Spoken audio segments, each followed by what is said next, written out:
जो गाय को काटेगा हम उसे काट देंगे। ये भाषा है ऐसे बाहुबली का जो मुन्ना शुक्ला का राइट हैंड हुआ करता था। नाम है उसका राजन तिवारी। ये वही बाहुबली है जो यूपी से लेके बिहार तक में एक अलग ही जलवा कायम करता था। आज भले ही ये उजला कोट पहन के अपने आप को नेता बताता हो, लेकिन ये वही बाहुबली है जो मुन्ना शुक्ला का राइट हैंड हुआ करता था। हालांकि अभी इसका एक बयान आया है कि जो गाय काटेगा हम उसको काट देंगे, भले एक दो एफआईआर एक और हो जाए। अगर मेरे सामने कोई गौ माता को काटेगा तो हम उसी को काट देंगे। क्लियर बात, मुकदमा नहीं होगा, तो क्या हो जाएगा।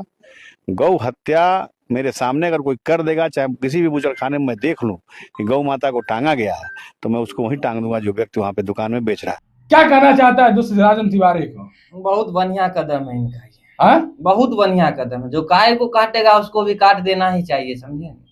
अगर भारत हिंदू राष्ट्र बनाने की मांग बहुत बड़े बड़े नेता कर रहे हैं, तो गाय का संरक्षण होगा तभी ना हिंदू राष्ट्र बने। गाय हमारी माता है कि नहीं? तो फिर इसीलिए अगर जो गाय को काटेगा उसको काट दीजिए। एकदम हम एकदम खुले हाथ से सब। लॉ एंड ऑर्डर नाम कोई चीज नहीं, कोई चीज नहीं, कोई चीज नहीं। इस बात को आप सपोर्ट करते हैं? आप ये बात जानते हैं कि गाय काटना भी लॉ एंड ऑर्डर के खिलाफ ही है। तो फिर जो गाय काट रहा है उसको काट दे तो वो लॉ एंड ऑर्डर के खिलाफ है, चलेगा, कोई दिक्कत नहीं। बोल तो दिए एगो एफआईआर और बढ़ जाएगा, कोई दिक्कत नहीं। चलिए वहां तक तो सही है। लेकिन राजन तिवारी को शुरुआत अपने पार्टी से करना चाहिए कि नहीं? बिल्कुल बिल्कुल करना। फिर आप जनता को मूर्ख समझे हैं कि जो गाय काटेगा। सबसे बड़ा बिग एक्सपोर्ट पूरे भारत भर में जहां तक बात है तो यूपी से होता है। यूपी से होता है, बात सही है। अब बीजेपी के राज्य में होकर अगर गाय एक्सपोर्ट हो रहा है तो सबसे बड़ा गद्दार तो आपका बीजेपी पार्टी है। पहले आप शुरुआत वहां, पहले बीजेपी का पैर हाथ गोर हाथ गला काटने स्टार्ट करिए। ठीक है, अगर वो बोले हैं, आप भी जानते हैं कि राजन तिवारी अपने आप में कितने बड़े बाहुबली हुआ करते थे और हैं। ये बात आपको भी पता हो। अगर बोले हैं तो कोई रहे, समझे ना। जो गाय को काटेगा उसको काट दे। ऐसा बात नहीं जो गाय को काटेगा उसको, जो गाय कटवाने में मदद कर रहा है उसको काटिए पहले आप। उसका तो काम है गाय काटना। अगर गाय वहां तक पहुंच गया तो कटेगी। जो गाय को एक्सपोर्ट करने का काम कर रहे हैं उसको काटिए आप। मतलब मोरल ऑफ द स्टोरी राजन तिवारी बात सही बोले हैं। बात एकदम बिल्कुल सही बोले। जो गाय को काटेगा, लेकिन शुरुआत ये तो आपका ओपिनियन हुआ, लेकिन मेरा ओपिनियन हुआ कि पहले वो स्टार्ट अपने बीजेपी पार्टी से करे। बिल्कुल करे, करना चाहिए कि नहीं? बिल्कुल करे। तो चलिए अब बात करते हैं सबसे बड़े बाहुबली नेता की, बृजभूषण शरण सिंह की।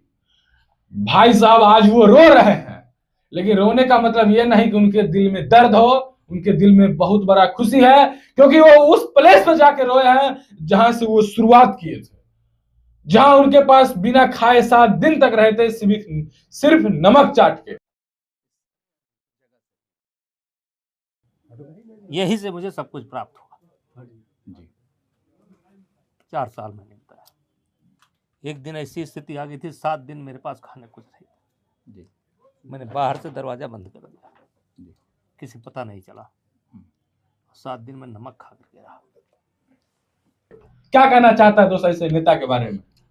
देखिए, अगर बृजभूषण शरण सिंह जैसे, समझे न, एक गद्दावर नेता, बाहुबली नेता आज इस मुकाम पे है, तो ये अपने आप में सोचने वाली बात है कि आज इनकी क्या ऐसी आफत आन पड़ी जो ये रो रहे हैं। और क्या रो रहे हैं तो उतनी बड़ी बात ये खुशी के आंसू है। खुशी के आंसू, मतलब जहां से वो शुरुआत किए थे, जिस दलान में रहे थे, उसी दलान में गए थे देखने के लिए। और ऐसे भी अपना पुराना दिन अगर ये नहीं भूले हैं तो ये हम कह सकते हैं कि एक अच्छी छवि के आदमी, समझे न। तो बहुत आदमी ऐसे भी होते हैं औकात भूल जाते हैं हम कहाँ से आए, लेकिन वो उस जगह पे गए और खुशी के आंसू कह लीजिए या फिर अफसोस के आंसू, या फिर उनको वो दिन याद आ गया कि उस दिन हम यहाँ पर भूखे रहे थे 7 दिन तक, नमक चाट करके। गेट लगा के अंदर में रहे थे, किसी को बाहर पता तक नहीं चलने देते कि हम भूखे हैं। सबको लगा गेट लॉक है, मतलब घर में कोई नहीं है। लेकिन ये वही व्यक्ति है 7 दिन तक भूखे नमक चाट के। बस अपने दिन याद रखे हुए हैं, बस यही बोल रहे हैं, समझे ना। और हर एक व्यक्ति को ऐसा करना चाहिए कि अपना दिन याद रखे। कहाँ से हम आए, कहाँ से हम आए, उस लेवल को भूलना नहीं चाहिए। उस लेवल को भूलना नहीं चाहिए। वो लेवल याद रखे, आप बहुत आगे जाए। और हम बोल रहे हैं बृजभूषण शरण सिंह इतना आगे जाएंगे कि आप सोच नहीं सकते। पॉलिटिक्स में बहुत आगे जाएंगे वो। लेकिन उनके लिए कभी एक विवाद चल रहा है सोशल मीडिया पे, उनपे वो बयान भी आया है कि क्षेत्रीय के नेता कौन है, राजा भैया या फिर बृजभूषण शरण सिंह? राजा भैया, बृजभूषण शरण सिंह का जवाब हुआ कि बृजभूषण की बराबरी पहले बात राजा भैया किया नहीं जा सकता है। नहीं किया जा सकता। राजा भैया अलग हुए, ब्रिजभूषण सिंह अलग हुए, दोनों की जो है रणनीति, बाहुबली भी तो है, बाहुबली तो बाहुबली तो हम तो कह रहे, बाहुबली तो बहुत नेता बाहुबली है ना, लेकिन दोनों की आप देख लिए तो रणनीति देख लीजिए, दोनों का एकदम अलग अलग। राजा भैया कभी भी देखे हैं आवाज उठाते हुए उतना, अपने क्षेत्र भर ही सीमित रहते, लेकिन ब्रिजभूषण शरण सिंह आवाज उठा करके महाराष्ट्र पहुंच गए थे, आपको भी पता हो। औकात से लेवल ज्यादा लड़ लेते हैं, औकात से ज्यादा लड़ेंगे नहीं तो आगे कैसे बढ़ेंगे। अच्छा, अब आपका जितना औकात है उससे ज्यादा करिएगा तब ना आपका औकात बढ़ेगा। तो फिर वो आगे जाना चाहते हैं, और क्यों ना जाए यार, हरदम देखते हैं, हम हमेशा देखते हैं गरीबों के साथ खड़े रहते हैं, उनके मसीहा बन करके खड़े रहते हैं। राजा भैया भी ठीक है, लेकिन अपने क्षेत्र भर ही ठीक है, ऐसा नहीं है कि वो महाराष्ट्र में जाकर क्षेत्रीय के नेता उन किसको कहा जा सकता है आपके हिसाब से? नेता अगर देखा जाए तो राजा भैया ही समझे, क्योंकि ब्रिजभूषण शरण सिंह सबके नेता है। अच्छा, वो ये नहीं कहे हैं कि हम क्षत्रिय के ही नेता है, लेकिन वो क्षत्रिय के भी नेता है, समझे। अच्छा, हाँ, लेकिन ब्रिजभूषण अपने आप में भी एक गद्दावर नेता है। गद्दावर है, वही तो बोले, वो सबके नेता है। वो ये नहीं कहना चाहते कि हम सिर्फ क्षत्रिय के नेता है, वो ये नहीं कहेंगे कि हम सिर्फ, वो सबके नेता है। तो गाइस आप लोग कमेंट करके बता देना कि क्षत्रिय के कौन नेता है, ब्रिजभूषण शरण सिंह या फिर राजा भैया। चलिए अब बात करते हैं बिहार के सबसे खूंखार अपराधी बाहुबली नेता अनंत सिंह उर्फ छोटे सरकार की। भाई साहब, इनका एक वीडियो पूरा सोशल मीडिया पे तहलका मचा रहा है, नायक नहीं खलनायक हूं मैं। और सिगरेट पीते हुए इनका हॉस्पिटल में जो किस तरह का वीडियो रिलीज हो रहा, आपने ये वायरल वीडियो देख ही लिया होगा।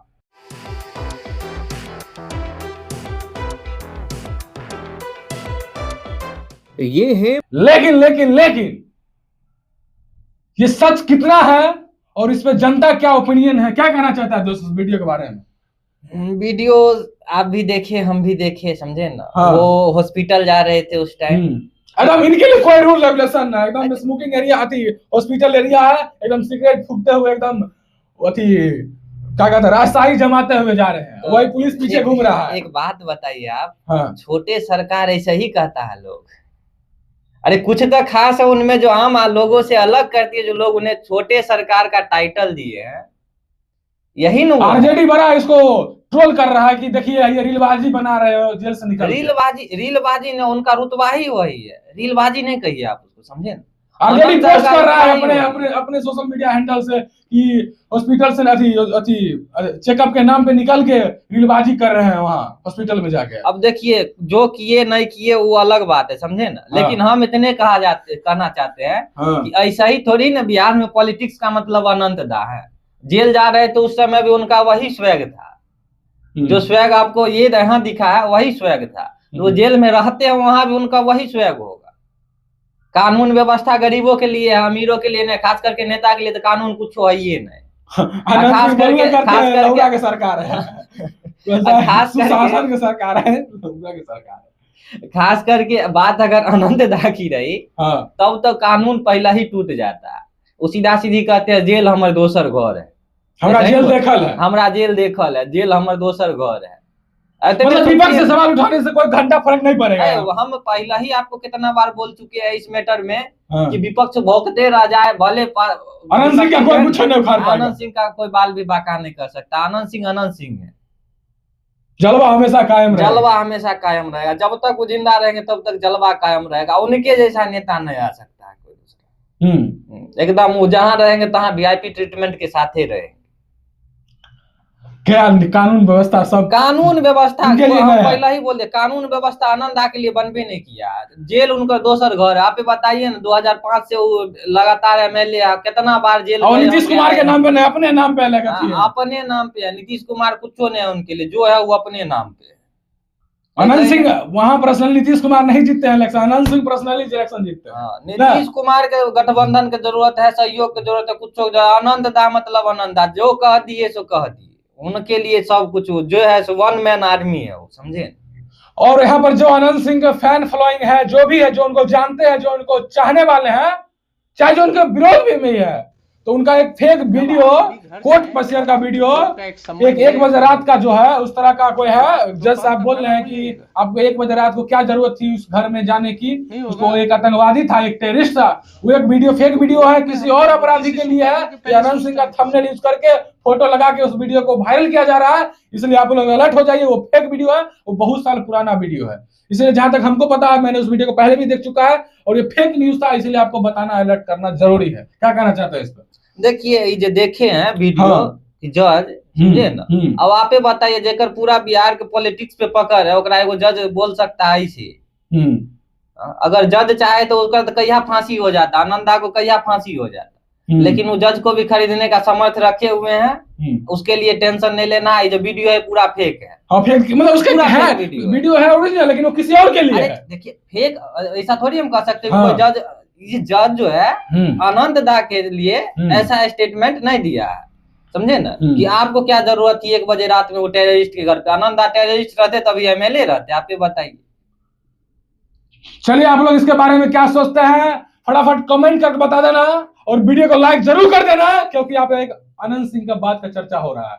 चलिए अब बात करते हैं बिहार के superstar, power star Pawan Singh के बारे में।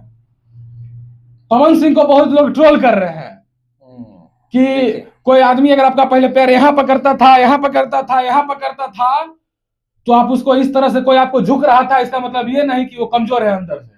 मतलब पवन सिंह अपने आप को रिप्रेजेंट कर रहे हैं, पहले वो मेरा पैर यहाँ पकड़ता था, अब वहां पकड़ लेगा, आप यहाँ पकड़ने लगा। यहाँ खोदिए, जैसे रवि किशन जी ने बोला ना गोरखपुर महोत्सव में, यहाँ से पैर छूना स्टार्ट किया, ठीक है, यहाँ से फिर यहाँ तक आ गया, अब इसके आगे नहीं बोलूंगा। देखिए आदमी की मानसिकता तो इसी तरह से होती है। अब भी कहावत सुना, धरा दिए बंदूक तो बन गया हवलदार। अच्छा, तो पवन सिंह को गलत बोले हैं इस स्टेटमेंट। धीरे धीरे पैर पकड़ पकड़ के आगे बढ़ रहा है। किसके बारे में बोले हैं वो भी आपको भी पता है, खेसारी लाल यादव के बारे में बोले। शुरुआत में पैरे पकड़े थी, बात आप भी जानते हैं, हम भी जानते हैं। पैरे पकड़े थे, अभी भी बोलते हैं वो हमारे भैया समान है, बाप समान है, पता नहीं क्या क्या बोलते हैं। मतलब जो लोग पवन सिंह को ट्रोल कर रहे हैं उनको क्या कहना चाहते हैं? उनको हम क्या कहेंगे, वो आपके ट्रोल करने से कुछ खास होने वाला नहीं, समझे। पवन सिंह जो ब्रांड है, कोई मुद्दा नहीं मिला तो यही है कि उनको पॉइंट मिल गया। देखिए मुद्दा खोजते रहता है आदमी, अच्छा चीज पे जो है ना, समझ गए ना, अगर जो है ना कमल पे तनिया से जो है ना वो मक्खियों आके बैठ जाए तो वो दिखता है। यही अगर आप कोई गंदा चीज पे, कचरा पे देख लीजिए, 100 मक्खी रहेगा तो नहीं दिखेगा। तो यही जो लोग है ना कमल पे मक्खी बैठाने का काम कर रहे हैं। बात आप पकड़िए, ठीक ना। जब मतलब आप पवन सिंह का पावर स्टार कितना भी ट्रोल कर लीजिए, कुछ नहीं उखाड़ सकते। सीधा बात, नो बकवास, नो बकवास, सीधा बात। पवन सिंह का पावर स्टार है, अच्छा, समझे। और वो अभी आपको महाराष्ट्र में जाके दिखाइए दिए कि क्या है वो। जहाँ हिंदी बोलने पर बोला था आगे बता दो, वहाँ पवन सिंह जाके भोजपुरी बोल करके वहाँ कुट्टा गाड़ गया। इसीलिए इनको पावर स्टार का टैग दिया गया, हमेशा बरकरार रहेगा। एगो पवन सिंह को एगो एमएलए है, विनय बिहारी करके है, वो बोले हम पवन सिंह का बाप है ना जी। भीड़ जुटाने के लिए पवन सिंह मशीन है, भीड़ जुटा लेंगे, है ना। लेकिन ऐसा तो है नहीं कि वो जहाँ चले जाएंगे वहाँ चुनाव लोग जीत ही जाएंगे। तो पवन जायसवाल का हार गए जी। अब फिर ये बात बुरी लगने वाली बात है। मैंने बहुत ऐसे लोग हैं जिनके यहाँ वो गए और चुनाव बहुत अच्छा नहीं रहा। हमारे यहाँ नहीं गए तो हम कैसे 27,000 से जीत गए। तो मैं पवन सिंह का बाप हूँ, हमारे यहाँ आए ना आए कोई फर्क पड़ने वाला नहीं। क्या कहना चाहते हैं इसको? पवन सिंह का बाप है तो फिर पवन सिंह कौन अगर प्रभाव? पवन सिंह कौन बाप बन सकता है जी? हद बात करते हैं आप। के है विनय तिवारी? हम तो चिन्हबे नहीं करते हैं। चिन्हते हमू नहीं, लेकिन वो पवन सिंह को ट्रोल किया इसीलिए हम उसको जानते हैं। वो एक 4 बार का एमएलए है बीजेपी का, जहां तक हमको अंदाज है। ओ 4 बार का एमएलए है, वो एगो अलग बात है। तो ऐसे कहिए ना कि है कोई पॉलिटिशियन है, ठीक है। 4 बार का एमएलए पवन सिंह को बोलता है हम उसका बाप है। 400 गानों गाया है ना। कौन गाना में सनी लियोनी की नचा दिया, तनी बता दीजिए हमरा। 400 गाना गा के भी जो अचीवमेंट नहीं कमा हुआ पवन सिंह अपने आप को 5 गाना में गा के अचीवमेंट, वही ना बोले। उनका पहले दूसरे लगभग जो है से 11वां गाना होगा लॉलीपॉप। देखिए इंटरनेशनल लेवल पे हिट कैले, कितना बार सुनेंगे। बिना बिहारी के लिए कुछ कही है जो पवन सिंह को इस लेवल ट्रोल किए हैं। अदालत 100 में। अरे हम उनको यही बोलेंगे, ठीक ना, हाँ। आपसे जब ठीक ना अपना ये जो है फिल्म इंडस्ट्री, म्यूजिक इंडस्ट्री जो भी कर लीजिए, इधर कैरियर नहीं बना तब जाकर के आप पॉलिटिक्स ज्वाइन किए, 4 बार एमएलए तक ठीक है आप। ऐसा पवन सिंह एमएलए छोड़ देता है, ऐसा जो है ना, समझे ना, छोड़ के चल आता है। और अभी वो पॉलिटिक्स में ज्वाइन किए हैं, लगभग 2-3 साल पहले ही ज्वाइन किए हैं। कई बार एमएलए बनेंगे से कोनो ठौरे ठेकान नहीं इनका। ऐसा ही नहीं, बीजेपी के सबसे अभी मशहूर नेता माने जाते हैं, स्टार प्रचारक बने, Y+ सिक्योरिटी दिया गया। वही ना बोले, जहां भी बीजेपी की जरूरत होती है वहां जाते हैं, महाराष्ट्र हो कहीं हो, जाकर के के आते हैं। और रहा बात इनका, इनको तो हम आज तक नाम ही नहीं सुने थे। 400 गाना गाए, पता नहीं कौन गाना गाए, कहने का था हम 500 गा लेंगे, लेकिन उतना पॉपुलैरिटी भी चाहिए ना जी। मतलब मोरल ऑफ द स्टोरी, ये विनय बिहारी अपने आप को फेमस करने के लिए उसको ट्रोल किया है। हाँ, फेमस करने के लिए ट्रोल किया। सही बात, यही बात हम उसको जाने। अगर आज पवन सिंह को गाली दिया है, इसी में समझ देखिए, मेरे हिसाब से देखिए, समझे ना, तू अपन बदनामी अपने करवा रहा है, वो अपने कह रहा है 400 गाना गाए। साला बंद करो ना, जब तू 400 गाना गाकर भी नाम नहीं कोई तोरा जानता है तो तू बंद करो वो चीज। ओकरा से अच्छा तो हमारे सकल बलम हुआ है। एक के गाना में देखिए कहां से कहां पहुंच गया। अब 15 साल पुराना गाना, पावर स्टार को अपने आप उसको बाप बता, उसको क्या कहना चाहते हैं? बाप बता तो वही तो बोले जो कुछ बोल देता है, अपना मुंह है कुछ बोल दिया।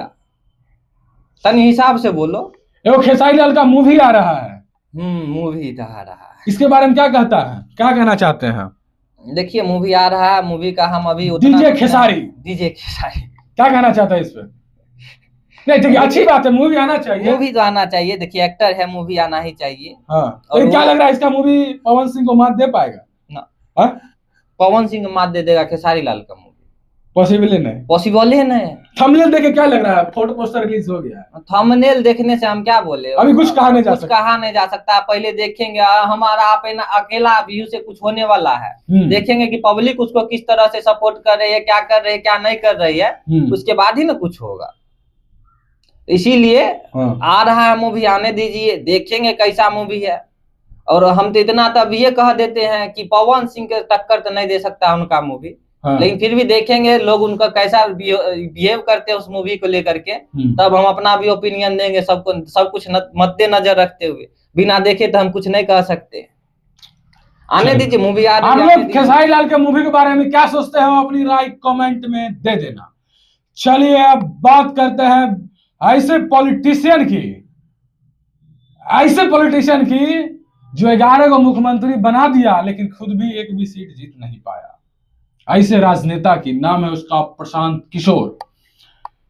लेकिन बात यह ट्विस्ट का ये है, उस व्यक्ति को पूरा भारत जानता है, लेकिन नीतीश कुमार के चहेते ललन सिंह से जब उनसे पूछा गया कि आप प्रशांत किशोर को किस तरह से देख रहे हैं, तो उनको पहचानने से इंकार कर दिए। और वो बोलते हैं कौन ललन सिंह, अरे कौन प्रशांत किशोर, कौन वही जो राजनीति छोड़ने वाला था, मतलब उनको इग्नोर कर दिए। किशोर की जेडीयू वापसी खबर है। कौन? प्रशांत किशोर सर। ये है पीके है सर, जनसुराज कौन है हम नहीं जानते उनको। जरा क्या कहना चाहते इस ललन सिंह को? ललन सिंह जो बोले हैं ना प्रशांत किशोर के बारे में, हम नहीं पहचानते। ये बात एकदम गलत बोले। भारत में जो प्रशांत किशोर किए मतलब नहीं समझे, ट्रोलिंग किए हैं उसको। कौन है मतलब हमने मतलब उसको मतलब वैल्यू नहीं दिए हैं। हम कैसा मानते हैं ना, समझ गए। ललन सिंह से लाख गुना अच्छा मानते हैं। किंग में क्या बोले, प्रशांत किशोर सही बात है। जकरा पीछे खड़े हो गए वो अति हो गए। पहले बिहार की जनता उनको साथ नहीं दिया, बिहार की जनता उसका साथ नहीं दिया। क्योंकि वो बहुत ज्यादा बदलाव करना चाहता है। जनता भी पसंद नहीं है। थोड़ा बदलाव, जनता को थोड़ा बदलाव पसंद था बिहार की जनता को। उनको अरवा चावल के जगह उसना चावल चाहिए था। अब प्रशांत किशोर बात करते थे कि आपकी राशन की जरूरत क्यों बढ़ा, आपकी जरूरत को हम खत्म कर रहे हैं। यही दिक्कत है, समझे ना। प्रशांत किशोर बहुत ज्यादा बदलाव करने के बारे में सोच लिए, इसीलिए प्रशांत किशोर जी का उस पर रिप्लाई आया है कि आज हम नीतीश कुमार को अगर 2015 में कंधा नहीं लगाए रहते तो आज कहाँ रहता, खत्म रहते। तुम कहाँ ही मंत्री बनल रहता, तुम जाए मंत्री कूद रहा है। प्रशांत किशोर को ललकार रहा है। बेटा बाप होता है, याद रखना। एक झाड़ी किसी दिन लग जाएगा। बाप इतना बड़ा बाप होता है कि 2014 में नरेंद्र मोदी को जरूरत पड़ा था तो उनको बुलाया गया था लंदन से नहीं, अमेरिका से बुलाया गया था। सोच लीजिए, उनको बुलाया गया था। नरेंद्र मोदी को जिस व्यक्ति की जरूरत पड़ गया उसको आज लल्लन सिंह जैसा चुटपुटिया आदमी उसको बोला है कौन है प्रशांत किशोर। प्रशांत किशोर तो वो है जो पूरा बिहार में 243 पद पर अकेले इलेक्शन लड़ा। अगर है तुम्हारे गान में बलबूता लड़ो तुम भी। हाँ सही बात है तुम्हारे जेडीयू में इतना हिम्मत, लड़के बताओ 243 सीट पे अकेले लड़के बताओ, तब हम बुझेंगे कि प्रशांत किशोर इतना है तुम हिम्मत। सही बात है हिम्मत। अकेले वो भी आदमी चैलेंज करके बोला था, अगर नहीं भी कुछ होता ना, किसी से गठबंधन नहीं किया, इतना बुरी तरह हारा फिर भी गठबंधन नहीं किया, अगर गठबंधन कर लेता हम बोल रहे हैं समझे ना। 2030 में फिर से विधानसभा लड़ेगा एकदम लड़ेगा, तैयारी जारी हो गया, तैयारी जारी है, वो लड़ेगा। वो हार मानने वाला व्यक्ति नहीं है। जो कितना को मुख्यमंत्री बना दिया, प्रधानमंत्री बना दिया, वो अगर हार मान ले तो अपने में क्या बोले आश्चर्यजनक बात है। लल्लन सिंह की बात रहे तो अपना फंड से 140 करोड़ रुपया दे करके प्रशांत किशोर बिहार में इलेक्शन देकर गांव में औकात है 40 करोड़ देकर देने का। अब बोलता बिहार की जनता के लिए, बिहार के विकास के लिए, बिहार के युवाओं को एक नई पहचान देने के लिए 140 करोड़ रुपया अपना डोनेट किया है। लल्लन सिंह के गान में दम है इतना करने का। बोलता हम 95 नहीं करते हैं। बाप को भूल गया, जो पैदा किया उसी को भूल गया। बताइए ना, एकदम सटीक बात, नो बकवास। चलिए अब बात करते हैं लीक वीडियो की। तो अब जो किस तरह से देख रहे हैं केरला, देखो भाई सही में ये जो है ना हार्मोन किसी भी इंसान को इस हद तक गिरा देता है, उसके अंदर क्या क्वालिटी है सब एक क्षण में मिटा देता है। हालांकि अभी वीडियो आपके स्क्रीन पर चल रहा होगा, यह है केरला के डीजीपी है, आपने सही सुना, ये केरला के डीजीपी है। और देख सकते किस तरह से अश्लील हरकत कर रहे हैं लेडीज के साथ। क्या कहना चाहता है इस डीजीपी को? इसको डीजीपी कौन बना दिया, हम ये सोच रहे हैं। साला तो पॉर्न इंडस्ट्री में होना चाहिए था। भाई डीजीपी समझ रहे हैं कितनी बड़ा पद है, कितनी गरिमा का पद है। गरिमा का पद है तो यह गरिमा है जो छूछा कर रहे हैं, ये गरिमा है। 2 लाइन कहिए हमारा डीजीपी साहब को। डीजीपी साहब को हम कथी कहे, यही बोलेंगे कि जे पर्दा में कर लेते, ऑफिस में करने का कौन जरूरत है, कोनो पैसा कमी है जी। 1000-1500 में जो आदमी को ऑफिस में इतना तलब है, अब मान चलिए जब ऑफ ऑफिस रहता होगा, ऑन ऑफ ड्यूटी, तो वो किस तरह का सही में। लेकिन अरे वो छोड़िए ना, हमरा तो यही सोच रहे हैं कि यही डीजीपी सुरक्षा देंगे, आम नागरिकों की सुरक्षा देंगे। यही डीजीपी साला जाता होगा जिस क्राइम पर वहां भी महिला का उतारता होगा। वही ना बोले, जन्ने जाते होंगे तो ये देखते होंगे केकर खुला है केकर ढका है। यही डीजीपी जो है ना सुरक्षा देंगे। डीजीपी कितना वो गरिमा वाला पद होता है, कितना एसपी के अंदर आता है, कितना एसपी आता है, कितना डीएसपी आता है, डीएम से भी ऊपर पद का हुआ डीजीपी। आप सोच लीजिए डीजीपी इस हरकत के रहेंगे तो पूरा तो हमरा लगता है पुलिस विभाग है इनके तरफ। जो गुरुए ऐसा रहे तो चेला कैसा रहेगा, आप सोच लीजिए। यही देश की सुरक्षा करेंगे डीजीपी। 3 लाख रुपया मंथली सैलरी देते हैं, हम अपने टैक्स से देते हैं। चलिए आप लोग इस डीजीपी के बारे में क्या सोचते हो, अपनी राय कमेंट में दे देना। चलिए आप सब फिर से मिलते हैं बहुत सारे अपडेट के साथ एक नए वीडियो में। धन्यवाद।